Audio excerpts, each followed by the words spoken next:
mais espaço para o Flamengo não conseguindo aproveitar. Isso é uma coisa que não vem de agora. No jogo contra o Bragantino, lá em Bragança Paulista, na coletiva, eu fiz essa pergunta para o Renato.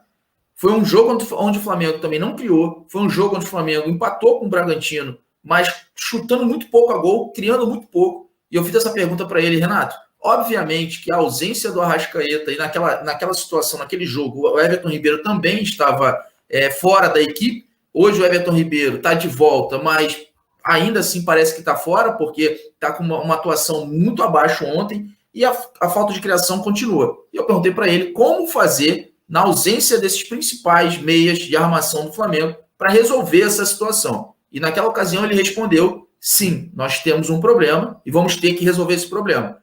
Só que até agora não resolveu, até agora não aconteceu. E aí eu pergunto para vocês, o que fazer com o elenco que nós temos, as opções que nós temos, como fazer, já que o Renato ainda não conseguiu resolver, não dá para a gente ficar com essa falta de criação em jogos tão importantes como o que vai ter na quarta-feira que vem, Bruno.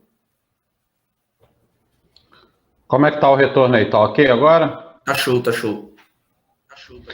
Então, cara, é um pouco também difícil responder essa pergunta, porque é difícil, como falou o Felipe ainda agora, cara, para você substituir o Arrascaeta, você tem que colocar o Maradona ali no meio, entendeu? O Zico, porque o Arrascaeta é um jogador extremamente fora de série, então não é uma situação fácil de se gerenciar, porque você não tem um jogador com as mesmas características. Você pode procurar, e o próprio mercado não oferece esse jogador. Os que existem, os poucos, estão super presos aos clubes onde eles jogam. Então é muito complicado. O que o Flamengo tem tentado? Fazer triangulação, tabela, sempre pelos lados do campo. Eu vi, inclusive, o mapa de calor do jogo, tanto desse quanto o jogo do Cuiabá. É aquela parte vermelha, né, onde tem a maior concentração de jogadas e de movimentação, ela está toda pelas laterais. E mais pelo lado direito, por conta do Mateuzinho e do Isla, que são mais agudos do que, por exemplo, o Felipe Luiz, né, que não é tão agudo para chegar no ataque. Então, o Flamengo acaba buscando, pelos lados do campo, uma saída que, pelo meio, sem o Arrascaeta, ela praticamente inexiste. Fica muito difícil e os times jogam muito fechados contra o Flamengo. Não é o que aconteceu ontem, é verdade. Porque o Atlético deu, sim, alguns passos, como a gente já previa, né? Por ser um jogo de 180 minutos, porque eles precisavam de gols para poder tentar uma vantagem para vir para cá, então eles iriam dar espaço ao Flamengo. O momento bom que o Flamengo teve no jogo foi depois do gol que achou, e eu concordo com o Felipe, Thiago Maia só fez o gol e nada mais, e depois do gol o Flamengo conseguiu ali um outro contra-ataque, que o Gabriel até tentou um chute, que o Santos bateu roupa, depois defendeu, mas ficou por aí. O que, na verdade, está me parecendo, Marquinhos e colegas, é até bom para a gente debater, me parece que o Gabriel, não é que ele está com a cabeça na seleção, mas me parece que ele está tentando cumprir uma função tática que o Tite exige dele. Mas lá ele tem o Gabriel Jesus dentro da área, que também não acrescenta em nada. Mas, enfim, ele, na cabeça do Tite, o Gabriel Barbosa cumpre essa função tática de sair muito da área, que é o que geralmente ele tenta fazer aqui, né? Sair muito, ele sempre saiu, mas quando você tem um outro atacante que entra na área, que é o Bruno Henrique. Um exemplo claro disso é o gol que a gente fez no Barcelona. O Gabriel veio aqui no bico da grande área e foi ele que cruzou essa bola para o Bruno Henrique entrar na área e fazer o gol de cabeça. Então, esse é um exemplo. O problema é que quando a gente não tem esse outro jogador, o Gabriel sai muito da área por característica e por conta de função tática, mas nós não temos jogadores que entram na área. Então, assim, ontem foi um jogo, tecnicamente, para se esquecer, tecnicamente, porque ninguém esteve bem tecnicamente. Para não dizer que não teve um ou outro, eu gostei muito da partida que o Isla fez ontem, né? Taticamente, para mim, bem. Eu não vi o Isla errando no jogo de ontem, mas é aquilo, não acrescentou tanto porque ele cumpriu também muito mais função tática, que foi poucas vezes ao ataque. O Atlético é um time muito agudo, joga muito para frente, a gente já tinha dito isso também. Então ele acabou ajudando muito na parte defensiva. Mas, sinceramente, sem a presença do Arrascaeta, o futebol do Gabriel some. Sem a presença do Bruno Henrique, o futebol do Gabriel some. Esses jogadores que estiveram fora, eles acabam sendo mais importantes. O Bruno Henrique, na minha visão, é um jogador que dá profundidade e que tenta fazer e que faz o que mais ou menos o Renato está fazendo com a presença do Michael. Virar um ponto de fuga, uma rota de fuga. Tá enrolado, dá a bola no Michael e ele leva essa bola para o fundo, o time do Flamengo empurra o adversário. Só que o Michael ontem parece que estava cansado, que inclusive foi o que disse o Renato. O Andrés Pereira, na minha visão, e a gente já falou isso também, e o Renato falou isso ontem na coletiva, está jogando fora de posição. Também gosto do André jogando como um camisa 8, E ontem o Renato falou que ele está jogando fora de posição na função do 10. Quando o Diego entrou no jogo, eu imaginei, agora ele vai fazer o seguinte, vai botar o Andrés na posição de origem, que é a posição do 8, e o Diego, que foi meia, camisa 10, durante quase a carreira inteira, principalmente quando ele era um pouco mais novo, ele vai entrar na posição do 10. E o Renato não fez isso. Manteve o Andrés avançado e o Diego como segundo volante. Eu não entendi essa mudança que o Renato não fez, porque ele tinha 2 jogadores de origem das posições e não utilizou, preferiu inverter. E eu já tinha dito, o Andrés Pereira na posição do 10 não rende como um meio-campista tradicional, que é o camisa 8. Inclusive, ontem ele não teve espaço para finalizar, porque ele estava muito próximo da área. E a gente também já disse isso aqui. Quanto mais próximo da área o André estiver, menos espaço ele vai ter para tentar algo que ele faz muito bem, que é a finalização de média e longa distância. Eu não gostei das mexidas que o Renato fez, tanto nas substituições, quanto nas mudanças que ele fez ou não fez, parte tática dentro do campo. Para mim, era um jogo para esquecer. O resultado foi muito melhor do que a atuação. Beleza, Brunão. Passar por... Concordo com o Álvaro. É claro que o pessoal vai achar que, o Ceni tinha padrão tático. O Ceni tinha o padrão tático dele, cara. O Flamengo, ele não mudava muito o jeito de jogar. O problema do Ceni era a vulnerabilidade da defesa, né? Era muito vulnerável, tanto que, assim, tinha tanto padrão tático que tomava gol todo jogo. Não, a parada é que o padrão tático, ele subia tanto ali, ele tentava jogar sempre no campo adversário, né? Com as linhas altas. O Ceni, ele é um cara... bom, não vou falar dele, dane-se o Ceni, vamos lá, porque senão o pessoal começa a me xingar aqui, mas é como o Álvaro tinha colocado, beleza, mas eu via o time do Ceni, tinha um padrão tático, o problema é que ele tomava muito gol, né? Ele não sabia acertar a defesa nunca se acertava, né? Teve muitos problemas com o Rodrigo Caio machucado também, né? Gustavo Henrique e Léo Pereira, a gente não conseguia firmar ninguém na nossa zaga, não tinha uma sequência, então teve seus problemas também. Mas eu acho, foi o que eu falei no início, cara, eu acho que o Flamengo entrou numa zona de conforto. Por várias vezes, o Gabigol pressionava, o Michael pressionava aqui, aí quando você via lá do lado direito, o Everton Ribeiro estava lá no meio campo esperando. E aí não adianta nada. Ou você vai para fazer a pressão e avança todo mundo, né? Cada um pegando um ali na saída de bola, ou não adianta o Gabigol fazer e o Michael fazer e ninguém mais fazer. Os caras estão correndo à toa ali na frente. E eu vi isso por várias vezes. Eu vi o Gabigol reclamando várias vezes, fazendo assim para a galera sair, para pressionar, e isso não acontecia, né? Eu vi até alguém me criticando, que eu achei o Renato passivo demais na beira do gramado ali. Falou, tá maluco, o Renato passivo? Tava, cara. Eu acho que o Renato tinha que estar um pouco mais enérgico e tentando extrair o melhor ali dos jogadores, porque o jogo não estava bom, sabe? Eu não tenho problema de você ficar na tua ali, na beira do campo, orientando aqui ou ali, mas estava muito ruim, assim, o Flamengo não estava conseguindo jogar. O Atlético também não estava maravilhoso, mas estava marcando melhor que o Flamengo.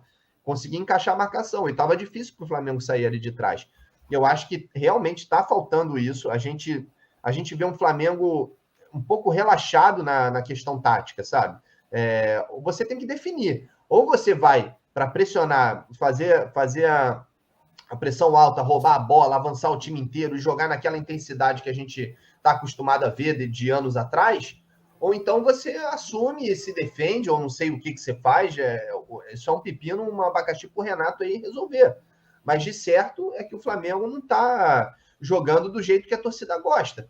Eu não estou aqui falando que não tem crise, tá, galera? Não existe crise agora. O Flamengo está na final da Libertadores, semifinal da Copa do Brasil, bem encaminhado. Um empate pelas circunstâncias na Arena da Baixada, um frio do cacete, o gramado que a bola corre muito, tá? Eles até molham o gramado um pouco também ali. O Atlético acostumado a jogar e sempre dificultando a vida do Flamengo na Arena da Baixada, um 2-2 pelas circunstâncias e num pênalti no finalzinho, ficou no lucro o Flamengo, ficou no lucro.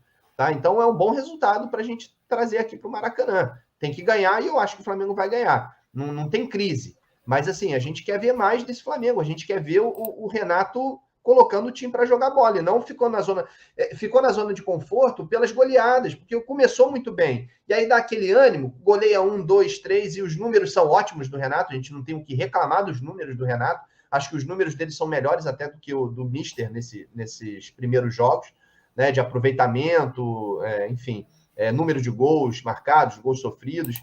Mas precisa fazer com que o time... jogue melhor, pô. Jogue melhor. Não dá pra gente realmente ficar calado aqui e achar que tá tudo ótimo, maravilhoso. Tá ok. O Flamengo está bem encaminhado. Jogos grandes e jogos quando realmente a coisa é para valer, acho que o Flamengo se supera, o Flamengo joga com mais vontade. Os desfalques fazem falta, mas eu não vou ficar dando desculpa de desfalque aqui, porque o elenco é muito bom e é melhor que o Atlético Paranaense. Mas a gente precisa sentar, ver o que está acontecendo e botar esse time, mesmo se não tem tanto tempo para treinar, botar o time para treinar e jogar de uma maneira um pouco mais intensa no jogo, sabe? Na hora do vamos ver. Enfim, basicamente isso, respondendo o Álvaro lá. E eu vi assim, cara, eu acho que o time do Ceni, ele, por mais que perdesse e não convencesse, a gente via ele jogando praticamente sempre da mesma forma, ali em cima, tentando, rodando a bola, agredindo, sendo um pouco intenso, mas muito vulnerável e tomando gol pra caramba. Enfim, vamos nessa aí e ver o que vem pela frente. Inclusive, bom dia, Júlio. E a respeito da Carolina, é complicado, né? É isso que eu estou falando. Tudo tem uma culpa, tudo tem algo acontecendo por trás que não necessariamente seja a má atuação ou então a questão da organização, né? Do técnico com o time, dentro de campo ou na beira do gramado. É isso que a gente está falando.